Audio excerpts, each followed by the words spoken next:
Hey, this is Dr. Tasha Rogers, and I am back with Dr. Tasha After Dark. Okay, so this is the show y'all have been waiting for. I done talked until I was blue in the face about this. I talk until I'm blue in the face in the office, but I think maybe enough of y'all haven't heard it the way it needs to be said. Okay, so today's show is about being in our 30s and not yet starting our families. Okay, and what should we be doing? How can we get in the front of this? People are always like, well, how can I tell whether I'm fertile? How can I tell whether I can have a baby? And because I'm 30 something and I'm not ready, or I don't have a partner, buckle up.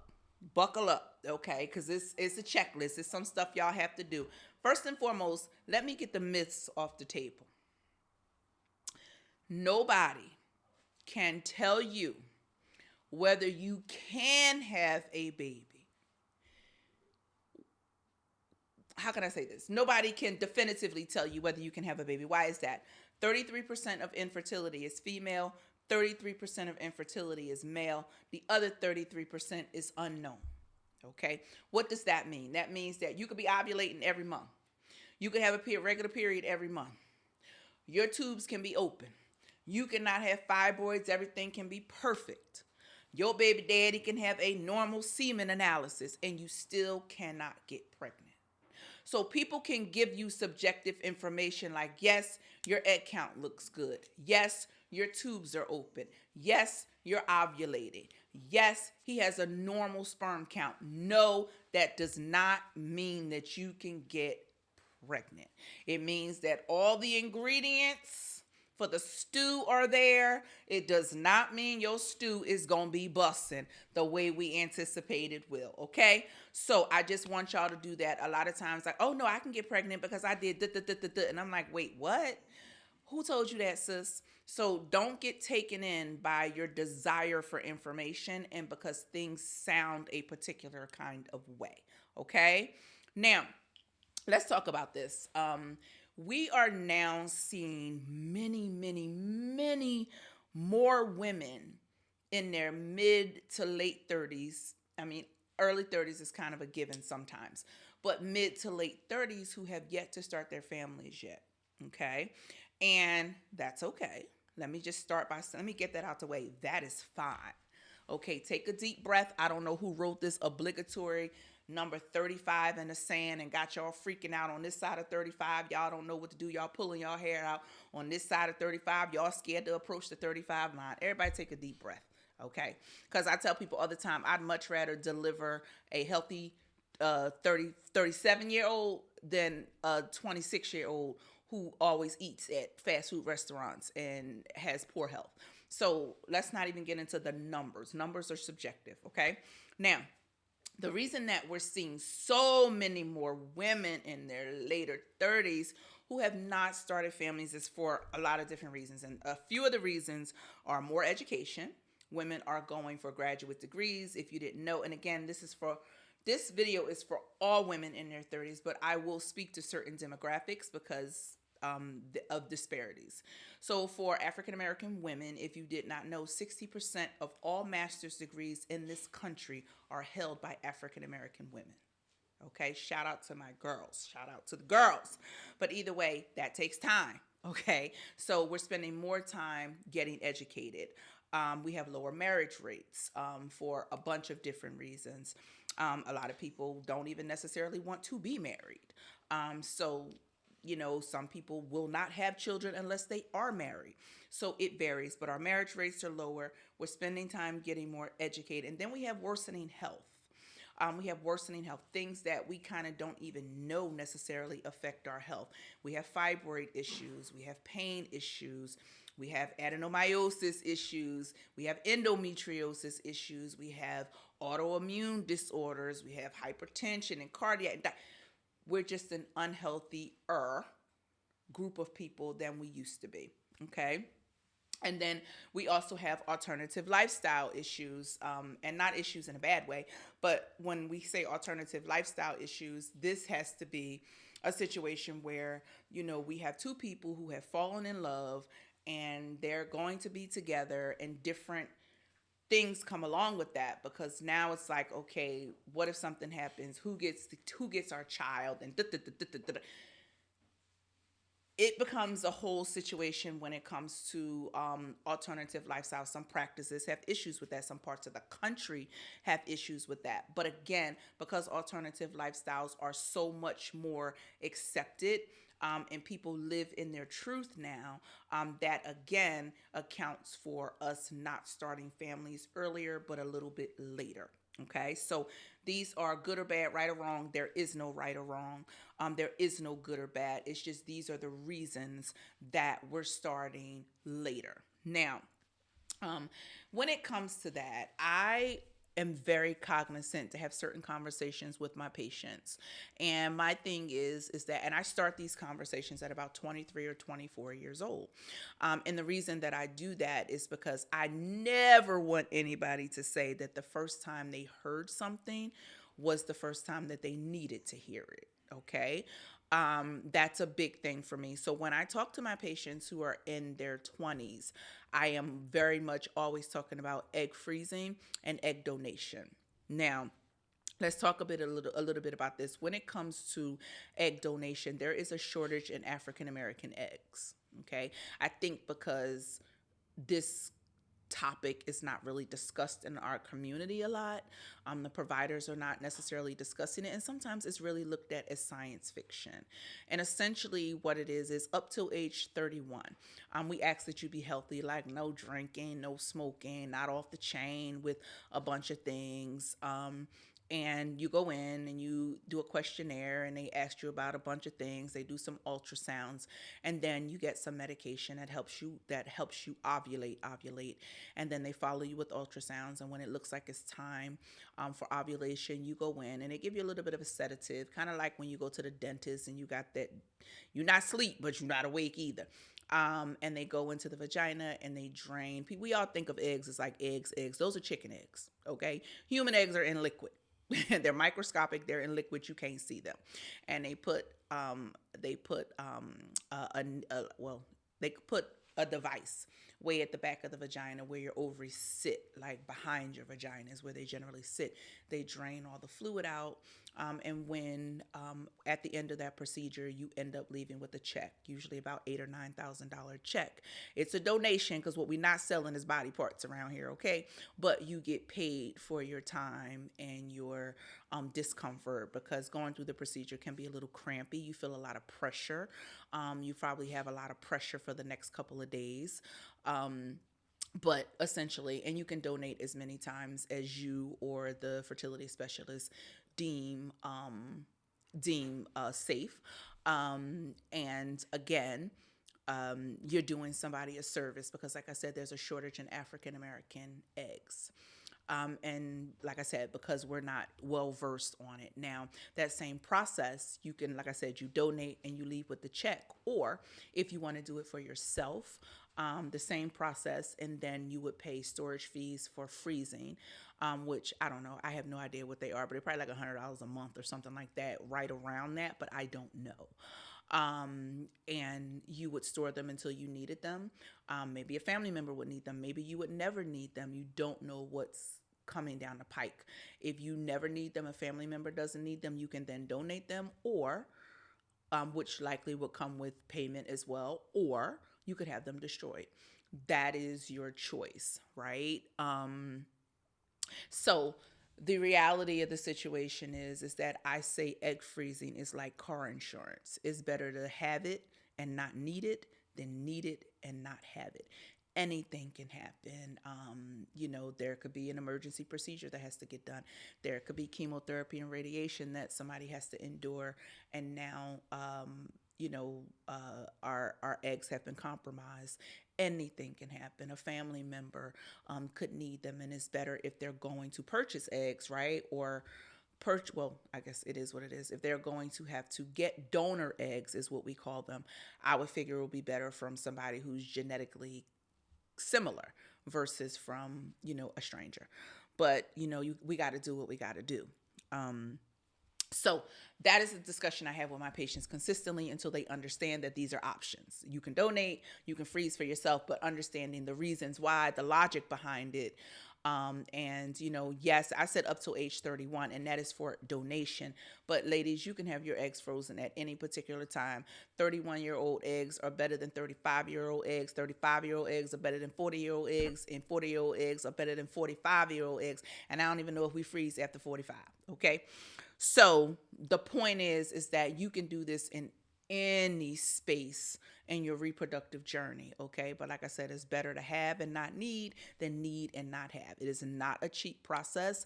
The process itself is probably about anywhere between $12,000 and $15,000. Some people's insurance cover it. Some people's insurance does not cover it. You have to check into those things. They take care credit. They do a bunch of different things to make it an easier process. So if it's something that you're truly interested in, look into it, ladies, okay? It's very important. But let's get back to, we're in our 30s.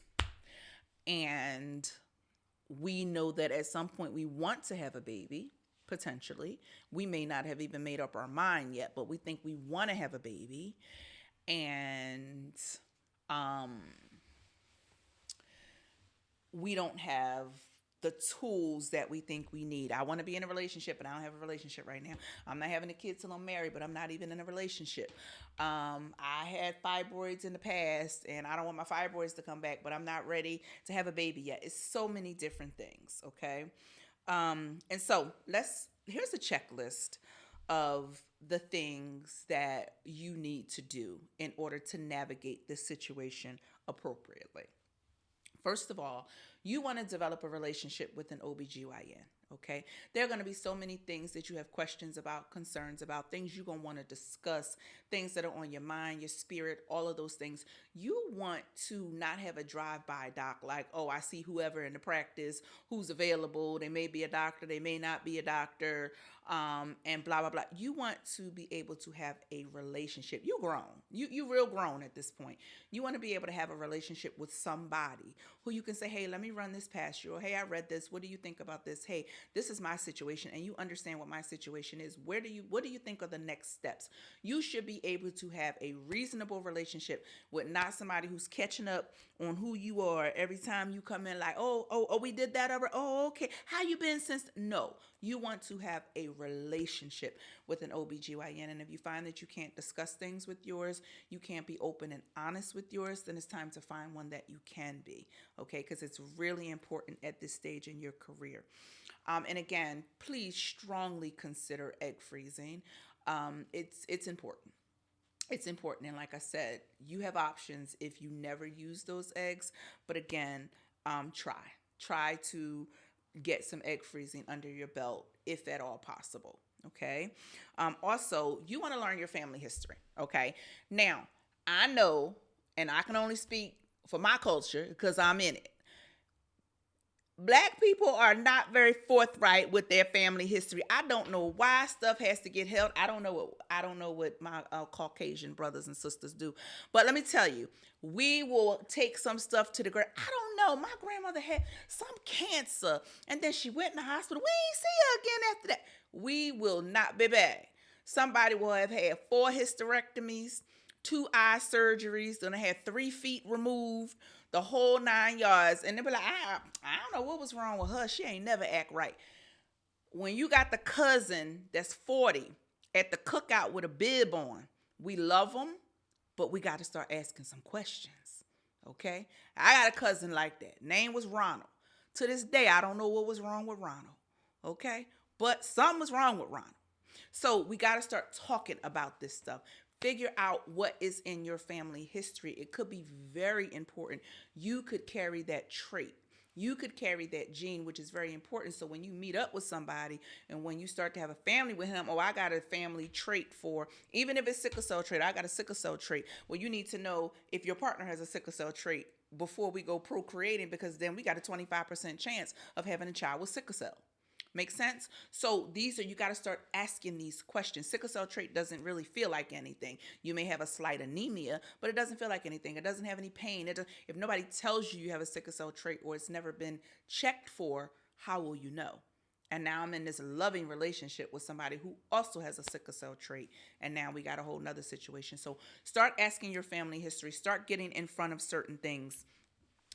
So you can know, what are possibilities when it comes to childbearing and things that you need to be um, uh, um, aware of.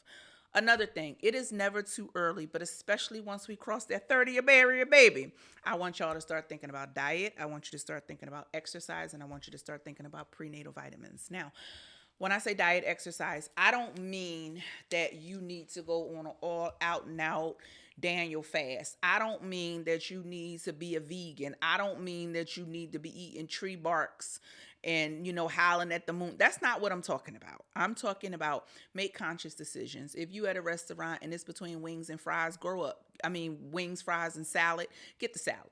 You get the wings, get the salad, sis. Okay, stop with the soda and all the syrupy stuff and all the juices. Drink you some water. It's gonna help your skin. It's gonna help you urinate better. It's gonna help you lose weight. It's gonna help the integrity of your vagina feel better. Like, just drink some water. Okay, so it's just things like that. Just making more appropriate choices and paying attention to the things that you're eating and what you have to understand. You want at some point your body to be a vessel, your body to be a vessel for carrying this kid, for you to have a healthy pregnancy, a healthy delivery. Like, you can't do that if your actual body is not healthy. So one of the biggest things that's going to help that is diet and exercise. No, I'm not saying you need to join a gym. You don't need to be out here doing the most, but walk. Go for a walk. Get on a walking pad a couple times a week. Do one of them YouTube videos of all those workout people. Join a Pilates class. Go meet some people. Stretch. Do a 5K. You can walk it. You can walk it. You don't have to run it. Set some goals for yourself, but start to get physical. Let physical activity start to play a part in your life, even if it didn't when you were in your 20s, because all you had to do was 25 jumping jacks and you wake up tomorrow and that 7 pounds is off of you. Well, one is going to change once you hit your 30s, by the way. And outside of that, physical activity needs to be a big part of your life. Motion is life. Okay. And so don't forget that. Now, prenatal vitamins, one of the biggest misconceptions is that I start taking prenatal vitamins, I'm gonna get pregnant. I don't know. I don't know who made that up, because I'm finna bottle me some and sell them as the pregnancy prenatal vitamins, because the lies that be told, absolutely not. But what prenatal vitamins are going to give you is exactly kind of what you need. More than anything, we pay attention to your folic acid. By the time you find out you're pregnant, which is around 4 weeks, the fetal spine is already developed, honey, already developed. So if you're going to have spina bifida or any spinal issues, by the time you find out you're pregnant, it's already done, and it's due to lack of folic acid. So I'm like, if you got to take a vitamin anyway, which you should be taking your vitamin and vitamin D once weekly or daily if you can't get your hands on D2. But if you have to take a vitamin, go ahead on and let it be a prenatal vitamin, so you'll make sure you have a buildup of all the things that you need. Now, people always say to me, hey, doc, which prenatal vitamin would you recommend? I always recommend Bump DHA. Bump, B-U-M-P, like a baby bump, Bump DHA. I love Bump DHA for my patients, and I'll tell you why. One, it's a small pill. Two, people don't have really side effects with it by any stretch of the imagination. But more than anything, Bump DHA has something called MTHFR. So when it comes to MTHFR, it's thought that the levels are off in women who have recurrent miscarriages. So what Bump DHA does, outside of the folic acid and outside of all the basic stuff, they add MTHFR to their prenatal vitamin. And I guess their thought is, if we can supplement it in women, maybe we can decrease the amount of miscarriages. I don't know if I mean, obviously you go to their website because that's where you pick it up. It's not by prescription. But if you put in Bump DHA, it should come up, and their website has all the science on it, and you can read all about it. But I love Bump DHA for my patients.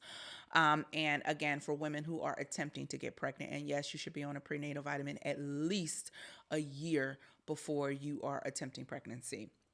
6 months at the minimum, ideally is going to be a year. So that is what I will say. Now, always with this OBGYN you have a relationship with, sis, make sure you have your AMH levels, which are your anti-malarian hormone. Now, anti-malarian hormone is a very indirect measure, right? So, because people are like, oh, that's your egg count. Kinda. So let me explain what it means, basically. So you're born People say, well, what can I do to get more eggs? The eggs that you have at birth are all the eggs you will ever have. The only thing they do is go down. And people say, well, if I have millions of eggs and I'm just losing one egg when I ovulate, then I don't understand what the problem is. No, you lose about 50 to 100 eggs every time you ovulate. That's every single month. Every time you have a period, 50 to 100 eggs. Only one egg comes to maturity, but you lose 50 to 100. Okay. So the AMH is an indirect measurement. What it says is, okay, I'm going to get this hormone level, and this hormone level will show me how difficult it is, how difficult it would be to stimulate your eggs if you had to go through a fertility treatment. And so what we say is, well, if the number's really low, then that means it will be difficult to stimulate the eggs, which means either we have low eggs or poor egg quality. That's the thought. But again, this is not exact. And conversely, if the numbers are high, then we got good eggs or good egg quality. Now, again, that's subjective, not always true. Can you still get pregnant on your own if you have low AMH? Now, granted, the likelihood is less, but absolutely. Okay, don't be like, well, they told me my AMH was off, and so I was out there wilding and I got pregnant anyway. Yeah, because that's nature. Right? But it's one of the things we do kind of take a look at. So let's say you're 34 and your egg count is 0.0002. We know we need to get in there and see what's going on, and you may need a little bit of help and all the stuff. Okay, so unless the numbers are super extreme, it doesn't tell you a whole lot. It's just a little bit of a guide. But I still feel like, you should know, where you are and what the AMH numbers are looking like. Okay, now, this other stuff is not medical. Please do not feel pressured to settle. Okay? Around this time is when we go into the cookouts, we go into the Christmas dinners, we go into the Easter dinners, we go into birthdays. And everybody like, where your man at? You ain't had no baby yet. Child, she must not be able to get pregnant. What's wrong with her? You sure she like men? All the stuff that folks say that, one, is not their business. This is not their business. Okay, stand on business, 10 toes down. Okay, because this is when somebody say something, one of the aunties. Okay, and so you don't want to be disrespectful, but you want to turn that shoulder to let people know I'm fitting to get in you. Like I just turned this shoulder right here. Yeah, that's how you want to. I'm about to get in you. Don't allow circumstances and people to make you settle. Okay, there's always a way to do any and everything. All right, and you need to do what makes you feel comfortable. Don't allow any family pressure. And how do you do that? You have to develop boundaries. You have to. People sometimes look at boundaries as disrespect. Boundaries are not disrespect. Boundaries teach people how to treat you. So when that conversation comes up, so girl, when you, Miss Ma'am, we're not doing that. Miss Ma'am, we are not doing that today. That is not what this is about. That is not what this is about today. Now, if you'd like to call me and have a private conversation about my business, maybe I can facilitate that. But right here, right now, we're not doing that. And then if that's not respect, to say, okay, this has been lovely. I'm going to go. I'm going to go and stand on that. Because nobody has the right to make you feel judged, conflicted, or uncomfortable about any decisions you make or situations you happen to find yourself in. I don't care what your culture is. I don't care what country you from. I don't care what part of town you from. I don't care. And I did say it like that. I don't care. Okay, so you need to be developing some boundaries. It is your business. And because something is happening with you, it does not always need to be discussed. Okay, again, some cultures look at in vitro fertilization, they look at egg freezing, they look at it as science fiction. It ain't. It's scientific. It's not science fiction. And so if you decide you want to have your eggs frozen, that's your business. If you decide you want to have your eggs fertilized with donor sperm, that's your business. If you decide because of, and we'll talk about donor eggs and age restrictions, we'll talk about that in a minute. But if you decide that you have to have donor eggs, okay, and even if you have to have donor sperm as well, and you have to go through in vitro, that is your business. All of it is your business, and you are not going to allow yourself to feel judged, conflicted, or any of the above. Point blank, period, sis. It's all your business. Okay? Know that and understand that. We can love our family members, but don't get loved from afar. Don't get in my business. And this line right here, you might not want to cross it, because on the other side of that is a tongue lash. I'm just saying. So, those are that. Now, I want to talk to you guys about if you should find yourself in a position where you A, want to undergo in vitro, or two, need to undergo in vitro. There are age restrictions per se, and every practice is different. But let me just be very clear, because when it comes to in vitro, that paperwork you sign basically says there are no guarantees. You're going to give me this money. I'm going to try and get you pregnant. But if I don't get you pregnant at the end of the day, you're still going to give me this $50,000 and don't know what to tell you. See you in a couple of months and let's try it again. Okay. So this is why I'm always very particular. Pick carefully who you go with. Pick carefully, because it's not, I mean, no, like I said, nobody wakes up, no physician wakes up in the morning. Well, not many physicians wake up in the morning just trying to do people outright foolishness, right? But at the end of the day, unfortunately, you have people that will play on people's vulnerabilities, and do things that are not nice. Okay. So find a practice that you feel explains things to you, are transparent with you, are open with you, and you feel that you can trust whatever's happening is truly what's happening, right? Now, I say that to say, when it comes to eggs, there are age limitations. So generally, over the age of 38, generally practices will not want to use the maternal egg. They'll want to use donor eggs because the rate of insemination are lower as the age is higher. So you have a higher failure rate of actually getting pregnant the older the eggs are. Now, this is important for a lot of reasons, because in vitro is just as much, is more emotional than it is mental and than it is physical. So imagine you feel like I've done everything right. I've gone to school. I've got the education. I did this. I got the money. I saved the money. I waited for the man. I got the fibroids fixed and I can't get pregnant. That's a whole lot to have to swallow right there. Right now, you're gonna walk into this person's office and say, "Oh, you 38? Yeah, yeah. If we're gonna help you with this, then you're gonna have to get donor eggs." So when you pull back and say, "So wait, genetically, the genetic material, the baby won't have my genetic material." That's a lot to have to swallow. Okay, and like I say, I don't like for people, the first time you hear it is when it's important and you need it.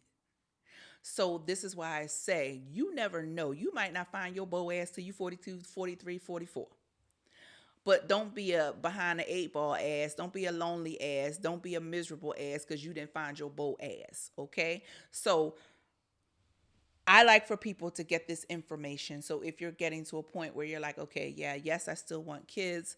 This situation is starting to look a particular kind of way. I need to kick in and put some other safeguards in place, because if I do decide to walk into their office at 40, 41, 42, 43, then I have my eggs that are already there. And I don't have to deal with not having the genetic material there. And again, if this is a situation you found yourself in or you find yourself in, it is perfectly fine. You know, I don't define motherhood, and a lot of people don't define motherhood by the genetics. People define motherhood by you being a mother and your desire to be a mother and how you love somebody else. Okay, so let's be very clear on that. Nobody is any less than a mother, but there are particular people who definitely have issue with the genetics not being a part of the process. Okay, so just saying that. Also, people also always want to know, what are the limitations? And we'll talk about this in another show we're going to do for our ladies who hit our 40s. But yes, there are also limits to in vitro fertilization, at which time they won't get you pregnant. And I believe it's like 48 and a half. You have to be in a space to deliver before 50 if they're going to work with you. Got it? Okay, so now let's talk about sperm donation. Now, it's not donated to you. but they donated. You, my friend, has to pay for that. Now, I've always had some questions about it. I don't know a whole lot about the process. I mean, I know that apparently you have some checkpoints as far as like you can do race. You probably can do age. Now, at the end of the day, race is what it is, age is what it is. But you know, you see on these shows where they want these physical, these characteristics, and I don't know. You can do all that because at the end of the day, somebody like, yeah, I'm a genius. Yeah, my IQ is this. They don't know if that's true. So the only thing I think that they can really do is age and race, right? Now, when it comes to that, what generally happens is the seed, the sperm, because they do something called sperm washing, or you could not have it washed. We'll talk about that. But the sperm is brought to the infertility place. It's thawed out. They inject depending on your procedure. But either way, the sperm is then used. I'm not going to get into the procedures, but the sperm is then used how it needs to be. You have sperm washing, and then it's cheaper without sperm washing. Sperm washing is more kind of cleansing off the icky gooky stuff, and making sure there are no STDs or any of that. I think they do that anyway, but just sperm washing is just an added level. So with that being said, again, that's your business. Okay. Hey, listen, you might not want to share with the whole family that our husband has fertility issues, but we still want to have a baby. That is your business. Okay. So sometimes you got to know what to share and what not to share. Okay. So there's that. And the biggest thing that I would say when it comes to infertility stuff is choosing the right practice. Choosing the right practice. It's going to feel a particular way. It's going to feel welcoming.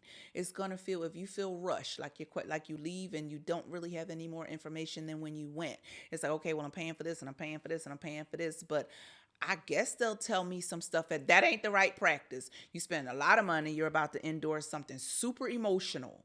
You need to make sure that you're comfortable with these people. They make you comfortable. They are taking strides to say, hey, trust us with your process. Trust us with your baby so that we can implant and you can trust us with your child. Like, they need to be selling you. You don't need to be buying them. It's a whole difference, okay?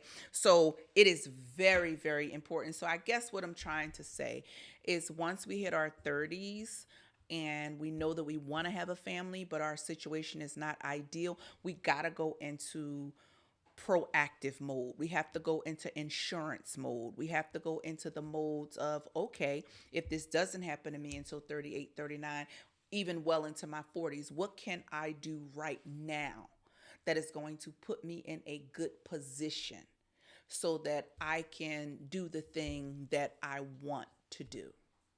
Okay. So with all that in mind, I hope you guys got something out of this video. I hope you learned a lot from this video, and I hope you're going to make some calls to whoever your OBGYN is to say, hey, listen, we need to do A, B, C, D, and E, and start on your journey to being a parent if that is what you should so choose. So thank you so much for joining Dr. Tasha After Dark. Until next time, bye.